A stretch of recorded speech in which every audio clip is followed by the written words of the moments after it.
तो जिम में जाते हो, जिम में बॉडी नहीं बनती, बॉडी आपकी बनती है डिसिप्लिन डाइट और डिसिप्लिन आपके जो दिनचर्या होता है उससे बनती है। सेम वे बोलूँगा, एनसीसी आपकी लाइफ नहीं बनाती, एनसीसी आपको एक प्लेटफॉर्म देती है कि आप डिसिप्लिन लाइफ जियो और उस चीज़ को आपने फॉलो करना है इन योर रेगुलर लाइफ।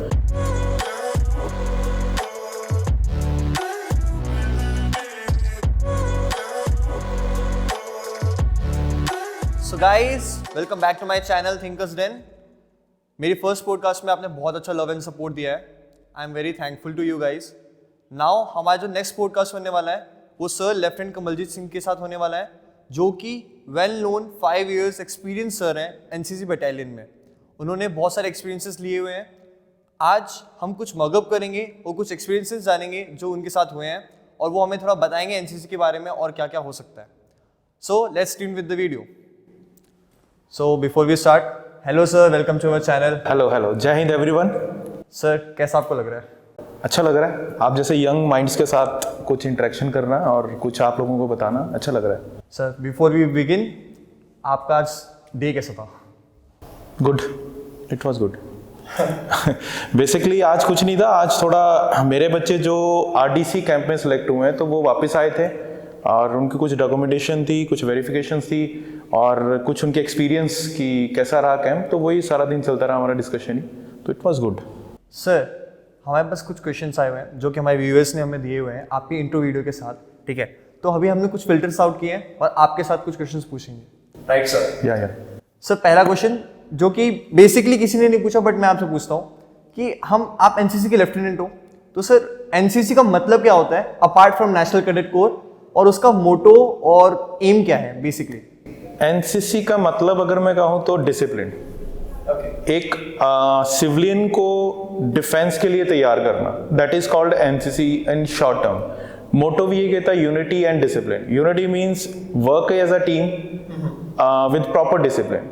अब यहाँ पे कई बच्चे पूछते हैं कि डिसिप्लिन सर हम है लाइफ में, हम वो करते हो। डिसिप्लिन का मतलब है कि आप पंक्चुअलिटी, आपके काम करने की, आपके पहुंचने की, आप टीम वर्क में कैसे अपने आप को उसमें लाते हो कि मैं कौन सी पार्ट में काम करूंगा और कैसे अपने पार्टनर्स के साथ सपोर्ट करते हो, that is called NCC. Sir आपको क्या लगता है एनसीसी कैसे हेल्प कर रहे हैं कॉलेज स्टूडेंट्स को, स्कूल स्टूडेंट्स को उनके वेल वर्क लाइफ बैलेंस में? एनसीसी बेसिकली जब आप डिसिप्लिन लाइफ में आ जाते हो तो आपका हर काम एक डिसिप्लिन वे से चलता है, आपकी टाइम मैनेजमेंट हो जाती है। अब मेरे पास कई बच्चे ऐसे हैं जो बीटेक में भी टॉप पे रहे हुए हैं और एनसीसी में भी टॉप पे रहे हैं। अब कई लास्ट ईयर आरडी में बच्चा गोल्ड मेडल रह के आया है इन रिपब्लिक डे 2022 एंड बीटेक में उसकी 9 CGPA है। तो मैंने उससे पूछा तो वो बोला सर कॉन्सेंट्रेशन पावर मेरी इंक्रीज हुई है ड्यू टू दिस एनसीसी, क्योंकि आप सुबह उठ के रनिंग करते हो, ड्रिल करते हो, फिजिकल वर्क करते हो, मोबाइल से दूर रहते हो, तो आपकी कॉन्सेंट्रेशन पावर ऑटोमेटिकली इंक्रीज होगी और आपकी पर्सनैलिटी ग्रूम होती है हेयर कट से, आपके ओवरऑल ऑफिसर्स से मिलोगे, आर्मी के डायरेक्ट ऑफिसर से इंटरेक्ट करोगे तो डेफिनेटली आपकी पर्सनैलिटी में फर्क पड़ेगा। सर आपको क्या लगता है कि लाइक एनसीसी के जो स्टूडेंट्स हैं जो बेसिकली डिफेंस एंथुसियास्टिक होते हैं, जो पीपल, उनको एनसीसी ज्वाइन करना चाहिए तो क्यों करना चाहिए एंड उनको क्या मिलेगा ज्वाइन करके? लाइक देखो मैं सबको नहीं कहता कि हर बंदा एनसीसी ज्वाइन करे। जिनको डिफेंस का है, डिफेंस में जाने के हमारे पास कई तरीके हैं। आप एनडीए में जा सकते हो, सीडीएस में जा सकते हो, एनसीसी कैटेगरी है हमारे पास, ट्रेनिंग ग्रेजुएट है हमारे पास, यूनिवर्सिटी है, तो जिस तरह से मर्जी कर लो। बट अगर आपको लगता है कि जस्ट मेरे को अपना करियर डिफेंस में ही बनाना है तो NCC is the first step, जो आपको एक एनवायरनमेंट देती है कि what life is there in NDA और इन आईएमए, वो सारा आपको बताती है। और मोस्टली सबसे इंपॉर्टेंट पार्ट क्या होता है एनसीसी का, आप डायरेक्टली ऑफिसर से इंटरेक्ट कर रहे हो, तो you will get a good company, you will get a good questions, you will get a good answers कि आपके जो अंदर है, आपको मोटिवेशन मिलती है, वो सारा कुछ आपको एक ऑफिसर दे सकता है जो बाहर नहीं मिलता। और यहाँ पे एक पॉइंट मैं जरूर अपने कैडेट से कहूंगा, बच्चों से कहूंगा, आप लोगों को एनसीसी में डिफरेंट कैंप्स मिलते हैं, जिसमें से सबसे इंपॉर्टेंट कैंप होता है आर्मी अटैचमेंट और आईएमए अटैचमेंट। ये 2 कैंप जो हर कैडेट की लाइफ में एक इंपॉर्टेंट हिस्सा रखते हैं। आईएमए में का मतलब है आपने देहरादून में जाना है, इंडियन मिलिट्री एकेडमी में अपने 15 दिन स्पेंड करना है विद द कैडेट्स जो वहां पे ऑफिसर कैडेट है। तो आप ये मुझे एक बात बताओ, एक सिविलियन को ये मौका कहां से मिलेगा? इफ मुझसे अगर कोई पूछता है सर आपने एसएसबी कैसे क्रैक किए, तो आई हैव माई एक्सपीरियंस में शेयर कर देता हूँ कि ये आप पढ़िए, इसको ये कीजिए, वो कीजिए। यही क्वेश्चन अगर आपसे कोई पूछेगा तो आप डेफिनेटली उसको मूव अप करोगे टुवर्ड्स अ कोचिंग सेंटर, या वहां पे बात करें या नेट पे देखें। सेम विद सिविलियन और एनसीसी। आप जब आईएमए में जाते हो तो आईएमए में आपको एक प्रॉपर फीड किया जाता है कि आपने कैसे तैयारी करनी है, आपको एक मौका मिलता है इंटरेक्ट करने का जो आईएमए ज्वाइन कर चुके हैं बच्चे, तो वो आपको पूरा अपना स्टडी का पैटर्न बताते हैं, आपको वहां की लाइफ मिलती है। तो ये डिफरेंस है एनसीसी से सिविलियंस का, अगर आपने ज्वाइन करनी है डिफेंस फोर्सेस। और आपके लिए मैं बता दूं, इस साल लवली के 7 बच्चे आर्मी में ज्वाइन किए as officer. That's a great news sir. या सर, आप भी एनसीसी के कैडेट रह चुके हैं? या तो सर आपको क्या एक्सपीरियंसेस है, पहले एनसीसी की कैडेट और अब lieutenant, how do you feel? जो मेरा एनसीसी के कैडेट का एक्सपीरियंस है वो तो बहुत अच्छा है। मतलब हम थे जो एनसीसी में बोला जाता है मकरा, अच्छा, आर्मी में। तो बेसिकली परफॉर्मेंस हमारी अच्छी थी, लेकिन हम भागते थे हर चीज से, तो वहीं से सीखा काम चोर टाइप, हाँ, कि करना भी है स्मार्ट वर्क, करना भी है लेकिन भगना भी है। तो वहीं से हमने सीखा कि कैसे अपने आप को ग्रूम करना है, how means we can prepare our self, कि मैं जाके एसएसबी तैयारी करूंगा। और मेरे कुछ जो ऑफिसर्स थे जिन्होंने मुझे हेल्प की विद द मटेरियल्स, मैंने कोई कोचिंग सेंटर्स में नहीं गया, कहीं नहीं गया, तो वो कुछ चीज़ें हमें मिलती हैं जिससे आप प्रिपेयर करते हो अपना। सर, एनसीसी की बात हो रही है, मैं जरूर जानना चाहूंगा कि हम कब कब एनसीसी ज्वाइन कर सकते हैं और एनसीसी ज्वाइन करने के क्या क्या क्राइटेरिया होते हैं?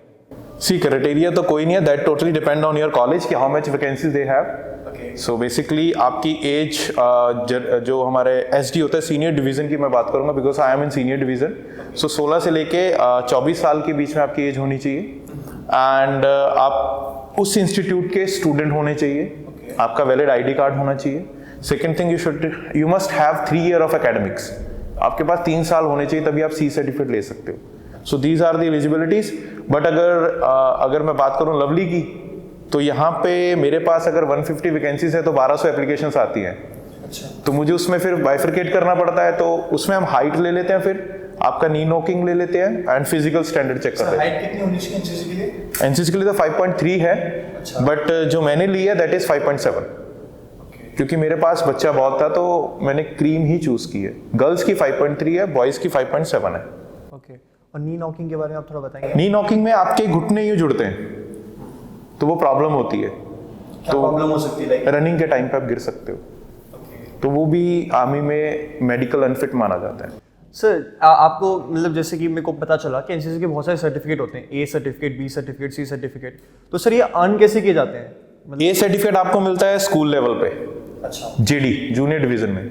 बी सर्टिफिकेट मिलता है आपको आज की डेट में तो वैसे स्कूल्स में भी मिल रहा है बी सर्टिफिकेट +2 तक, लेकिन जो बी सर्टिफिकेट बेसिकली शुरू होता है वो होता है आपका ग्रेजुएशन में। 1 साल आपको ग्रेजुएशन में कुछ नहीं मिलता। लाइक आपने 21 में ज्वाइन किया तो 21 से 22 आप फ्री हो, आपने बस एक्टिविटीज करनी है, अपनी ड्रिल करनी है, आपको कोई सर्टिफिकेट नहीं मिलेगा। 22 में आप एलिजिबल हो हर कैंप के लिए और बी सर्टिफिकेट के लिए, तो आपको वो 1 साल उसमें और निकालना होता है with 75% of attendance, that is mandatory part.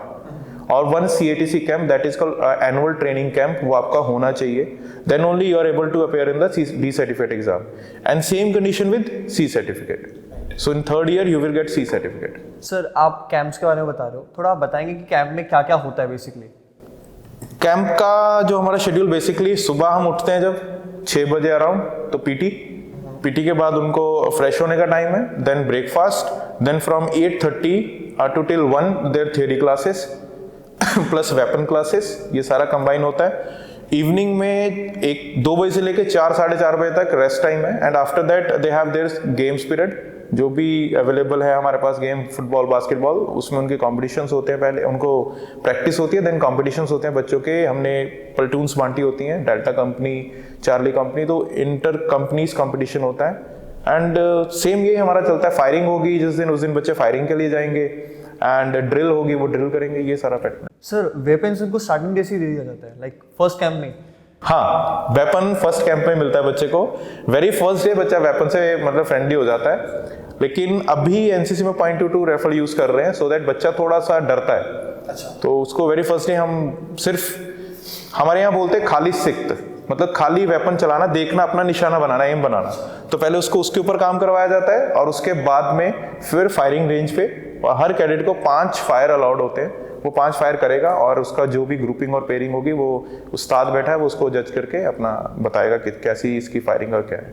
Sir जब हम राइफल यूज करते हैं तो एक बैक फोर्स भी आता है, ठीक है? उसमें नहीं आता। अच्छा, नहीं आता। हाँ, वो लाइट सबसे लाइट वो राइफल है 303, जो पहले अंग्रेजों के टाइम पे होती थी, तो उसमें इतना बैक नहीं मारता। वो इसलिए रखी है कि आप फ्रेंडली हो जाओ उसके साथ। अच्छा, और अगर मान लो कि सर आगे जाके कुछ ऐसे बैक वगैरह इश्यूज आते हैं तो इंजरी भी होती है? नहीं, ट्रेंड स्टाफ हमारे साथ होता है, तो वो कोई सिविलाइज्ड में नहीं है, वो मतलब ऑफिशियल जो हमारे ट्रेंड उस्ताद हैं वो करवाते हैं उसको। अच्छा। हाँ सर जैसे कि आपने मुझे बताया कि ए सर्टिफिकेट हमें स्कूल्स में मिलता है, राइट? तो अभी मुझे एक बात बताओ सर, जैसे कि हम कॉलेज में आ जाते हैं कई बार, मतलब जैसे मैं अभी 12th तक बिल्कुल भी एनसीसी से नोन भी नहीं था, राइट? अब मैं यहाँ पे आया हूँ, अब मैं यहाँ पे अपना कवर अप कर रहा हूँ, तो ए सर्टिफिकेट मुझे मिला हुआ नहीं है, और तो फिर वो कैसे कवर? ए की कोई ज़रूरत नहीं होती। अच्छा, ए सर्टिफिकेट तो आपको एक मोटिवेशन दिया जाता है, अप्रिशिएट किया जाता है। वैल्यू बी से शुरू होती है, आपको बी और सी, सबसे इंपॉर्टेंट सी है और बी की उससे नीचे है।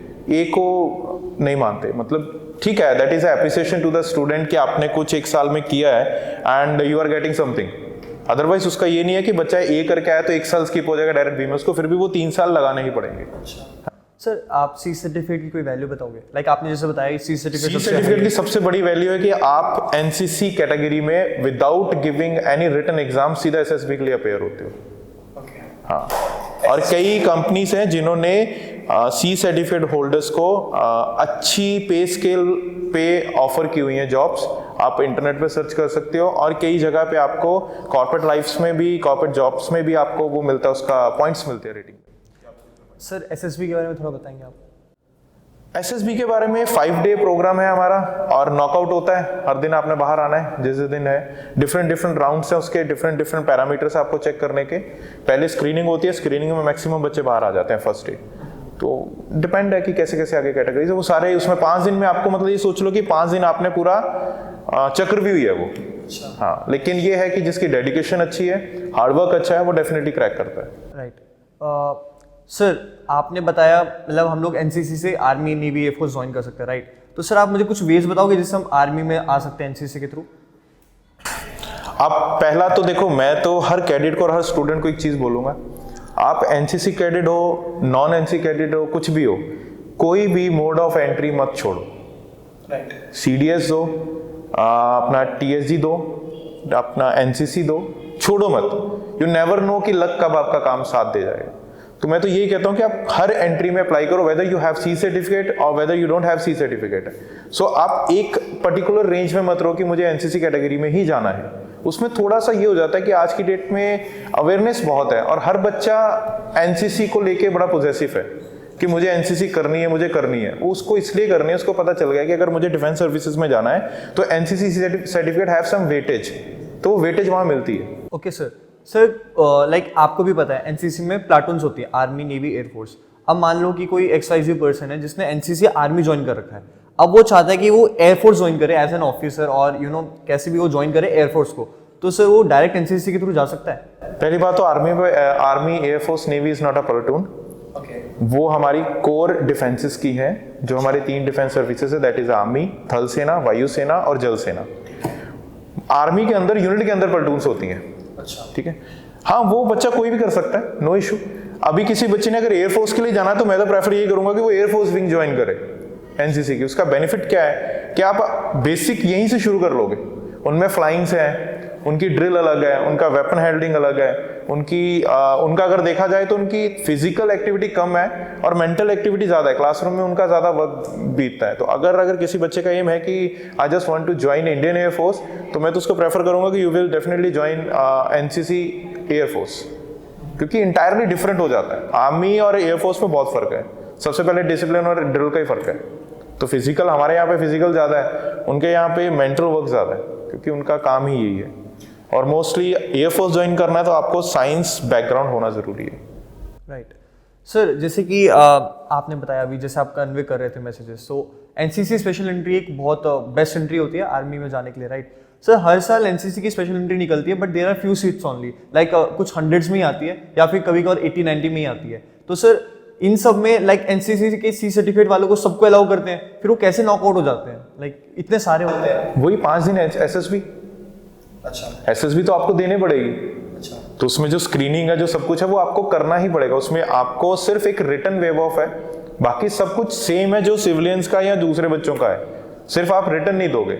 उसमें पहले दिन ही आपको वो करेंगे, फिल्टर्ड करेंगे आपका। सी थोड़ा सा दूसरों से ये फर्क हो जाता है, आपको थोड़ा पहले पता चल जाता है कि मैंने क्या प्रिपरेशन करनी है।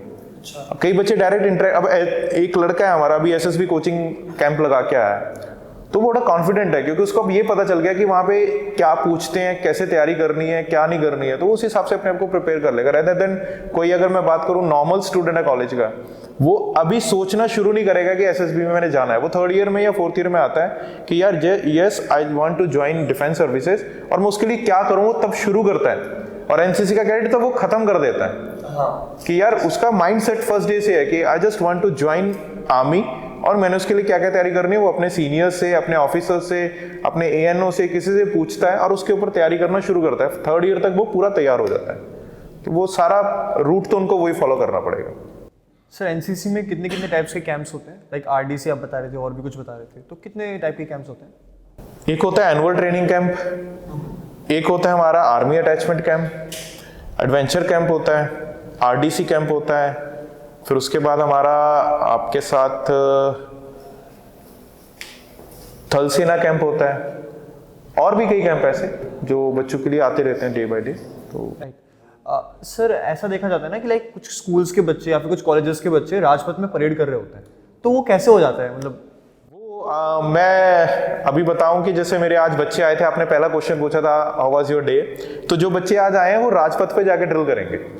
ओह नाइस, तो वो थैंक यू, वो बच्चे आरडीसी कैंप से सिलेक्ट होते हैं जिसको हम बोलते हैं रिपब्लिक डे कैंप। तो ये कैंप शुरू हो जाते हैं फ्रॉम द मंथ ऑफ सितंबर और अक्टूबर से शुरू हो जाते हैं, और उसमें से बच्चों को डे बाय डे अपनी परफॉर्मेंस दिखानी होती है कि मैं क्या, हर कैंप में बच्चा नॉकआउट होता है बाहर, तो जो बच्चे बचते हैं उनका एक वहां पे जत्था जाता है जो वहां परफॉर्म करेगा। सो इट मींस जो वहां पे परफॉर्म कर रहे हैं वो सबसे फिल्टर्ड और क्रीम्ड वन जो आर्मी के साथ परफॉर्म करेंगे, और सबसे ऑनर्ड वही होता है हर बच्चे की लाइफ का। राइट।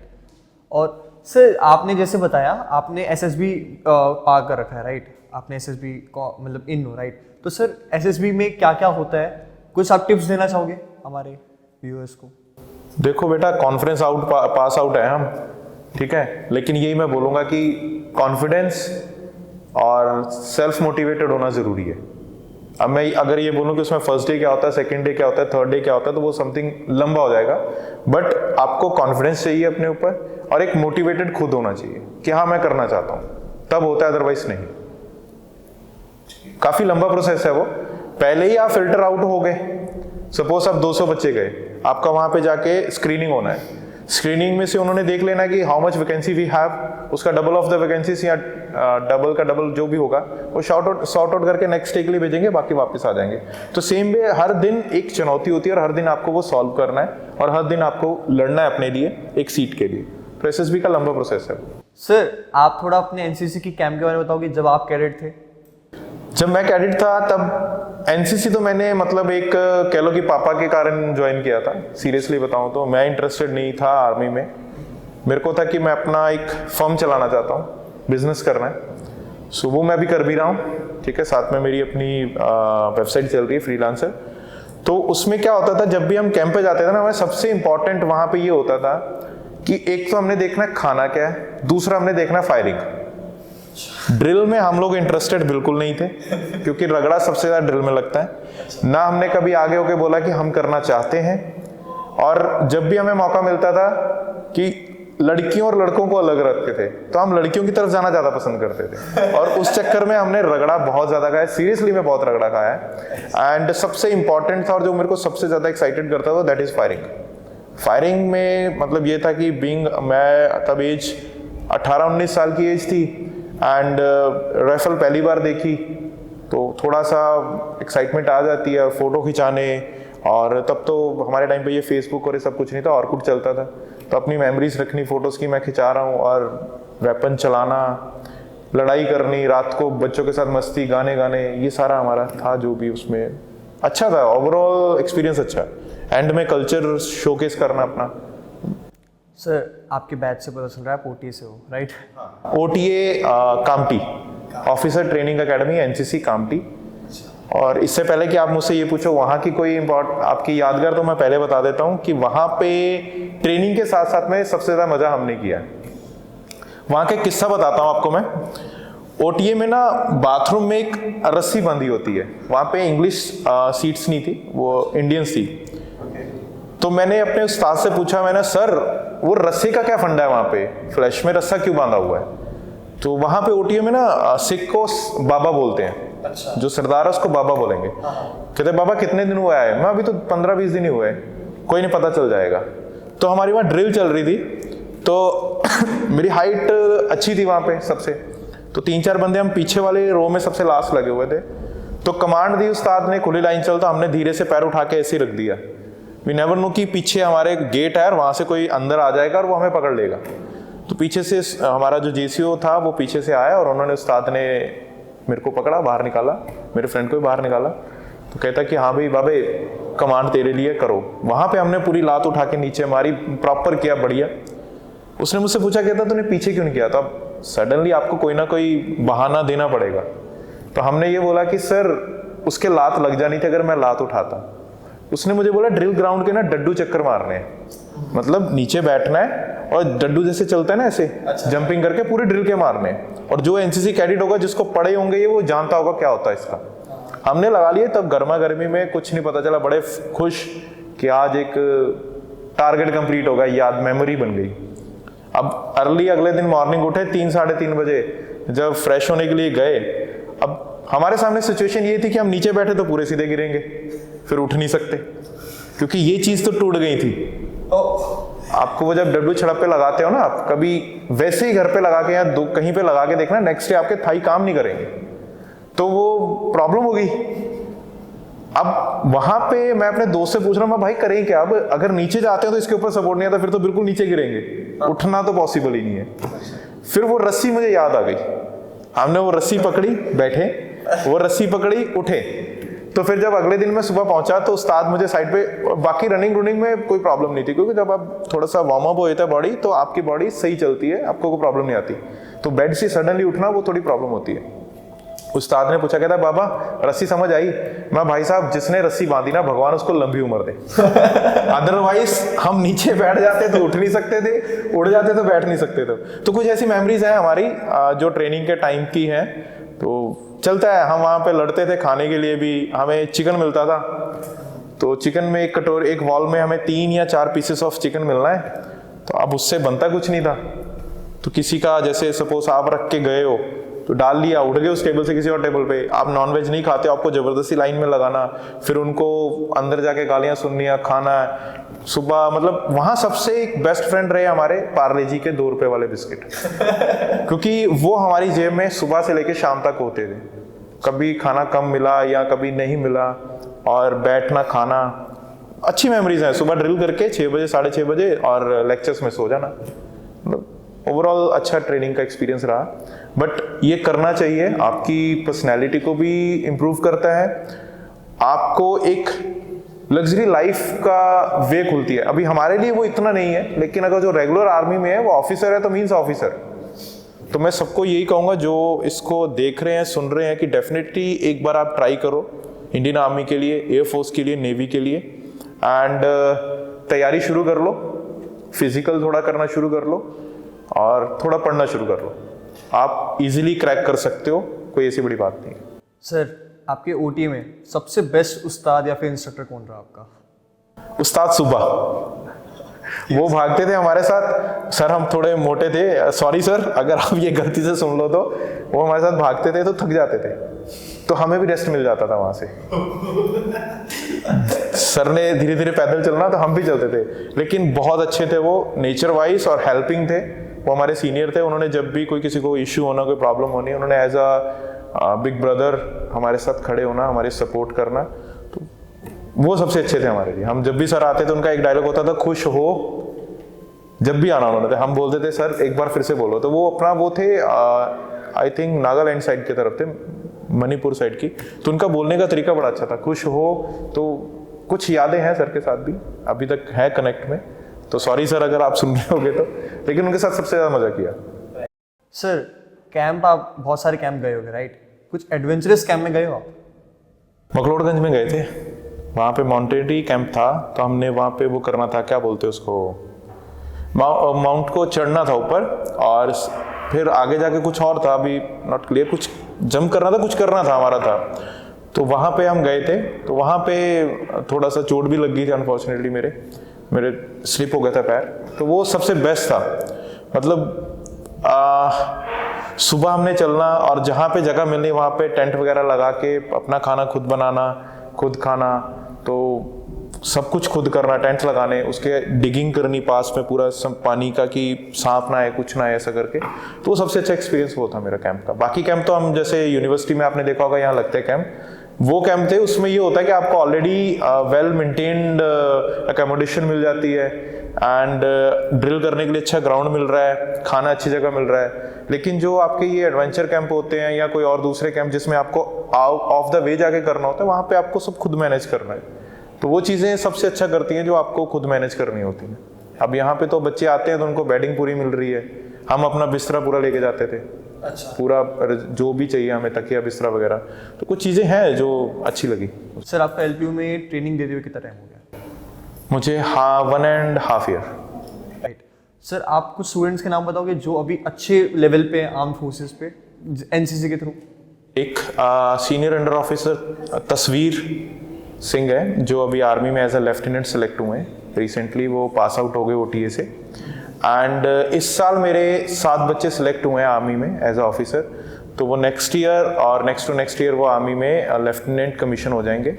और सबसे इंटरेस्टिंग बात यह है, जो बच्चे क्वेश्चन पूछते हैं कि जैसे कि हमने आर्मी की है, एयरफोर्स की है, नेवी की है, मेरी एक कैडेट है, फॉरगॉट द नेम, लड़की है, उस लड़की ने आर्मी विंग से एनसीसी की और नेवी ज्वाइन की एज ऑफिसर, वो भी ट्रेनिंग पे गई हुई है।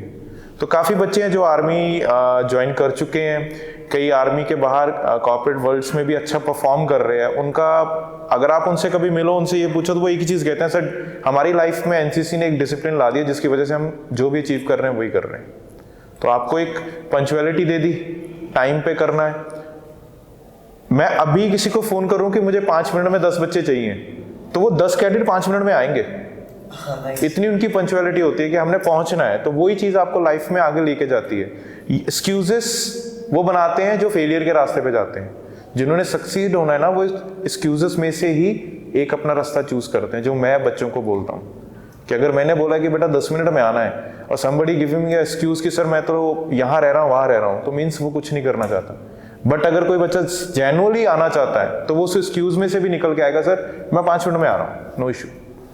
तो वो चीज़ें आपको लाइफ में डेफिनेटली आगे लेके जाती हैं। और मेरे काफ़ी बच्चे हैं जो आर्मी में हैं, जैसे मैंने अभी एक का नाम लिया तस्वीर सिंह, अभी अभिषेक लड़का गया, अभिषेक शर्मा, अभिषेक कुमार, सूरज गया है, एंड शुभम, हाँ शुभम आनंद अभी ऑफिसर के लिए गया हुआ है। ऐसे काफ़ी बच्चे हैं जिनके अभी नाम मुझे नहीं याद। स्पेशल एंट्री की सीडीएस?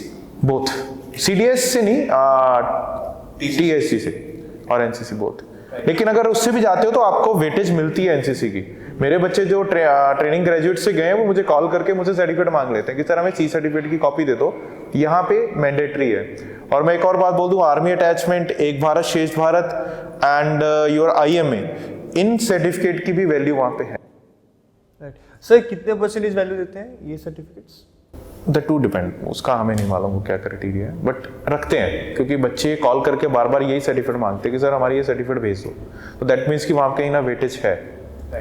सर अगर हम बेसिकली एलपीयू की बात करें तो यहाँ पे कितने टाइप के मतलब इनरोलमेंट्स होते हैं और फिर कितने वैकेंसीज वगैरह होते हैं, आप कुछ बताएंगे? मेरे पास अभी एक तो एयरफोर्स और एक आर्मी विंग है। नेवी के लिए we have already submit the documents to the headquarters, तो soon we will have a navy unit over here. तो अगर मैं आर्मी की बात करूं तो आर्मी में I have 370 vacancies in my university, और जो सबसे हाईएस्ट है इस जोन में 370 एक यूनिवर्सिटी में वैकेंसीज बहुत होती हैं। एंड एयर विंग की हमारे पास ओपन वैकेंसी है 20, तो ये हमारे पास है, जिसमें से इस बार हमने इनरोल किया है 150 कैडेट, क्योंकि हमारी वैकेंसीज जो 3rd ईयर वाला छोड़ के गया उसके बेसिस पे खाली होती है। हमारा ऐसा नहीं है कि 370 है तो हर साल 370 भरनी है। 370 इज अ ब्लॉक, आपने उसके अंदर से जितने बच्चे छोड़ के गए उतने ही फिल करने हैं। तो इस बार हमने 150 कैडेट हायर किए हैं और इसमें भी जितनी number of vacancies we have उसमें 33% लड़कियों का रिजर्वेशन होता है कि 33% लड़कियां रखनी मैंडेटरी है। नहीं, वो रिजर्वेशन इसलिए नहीं है, not on the base of caste और एनीथिंग, वो इसलिए कि लड़कियों को प्रमोट करना है, लड़कियां आगे आए। मेरे पास यहाँ पे लड़के सारे आ जाते हैं, अगर मेरे पास लड़कियां नहीं आती हैं तो मेरा जो आर्मी में अगर आज की डेट में आप देखो तो लेडी ऑफिसर्स हमारे पास हैं, हमारे पास lady officers short service mission के लिए आती हैं, लॉन्ग सर्विस के लिए आती हैं, तो वो हमारे पास है। तो उसमें 33% लड़कियों के लिए, not on the basis of caste और समथिंग। लड़की मीन्स लड़की, वो कोई भी हो, तो वो मेरे पास आएगी 33%। आपकी 100 अगर मैं बोलूँ 100 वैकेंसीज हैं तो 33 वो लड़कियों की वैकेंसीज है कि लड़कियां मैं हायर करूंगा 33, और बाकी जितने बचे हैं वो लड़के हायर करूंगा। तो वो उसमें कई बार लड़कियां कम भी होती है तो हम फिर लड़कों को एडजस्ट कर लेते हैं, या लड़कियां ज्यादा है तो वो हो जाता है। मतलब जो मैंडेटरी है वो ये है। और लवली का अगर मैं आपको बताऊं, जैसे आपने पूछा है, तो लवली में बेटा एक चीज होती है, हमारे पास वैकेंसीज कम है लेकिन जो एप्लीकेशंस आती हैं that is in huge amount, वो बहुत ज्यादा आती हैं। तो हम उसमें फिल्टराइज करते हैं कि पहले आपका होता है फिजिकल राउंड। जैसे मेरे पास इस साल 800+ एप्लीकेशंस रिसीव हुई थी फॉर 150 वैकेंसीज, तो हमने पहले उनका फिजिकल लिया। जैसे मैंने आपको पहले बोला, हाइट, नी नॉकिंग और थोड़ा सा उनको पुशअप एंड रनिंग करवा के, एंड उसके बाद हम लेते हैं उनका रिटन। सपोज मैंने वहां से 600 निकाल लिए या 300 निकाल लिए, अब उनका होगा रिटन। वो रिटन एग्जाम में हम क्या रखते हैं, aptitude, your GK and basic of army और एनसीसी।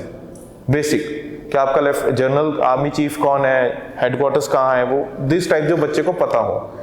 उससे जो शॉर्ट लिस्ट होता है, then we have a interview round with me और सीनियर डिग्निटी जो हमारी है, तो हम फिर उनका इंटरव्यू राउंड लेते हैं। और अगर हमें लगता है उस राउंड में कि बच्चा कंफर्टेबल है और बच्चा कर सकता है, तो definitely we will hire that guy in NCC. Right sir, NCC के अंदर एक्सेप्ट आर्मी, एनसीसी के अंदर भी कोई हायरार्की सिस्टम होता है क्या?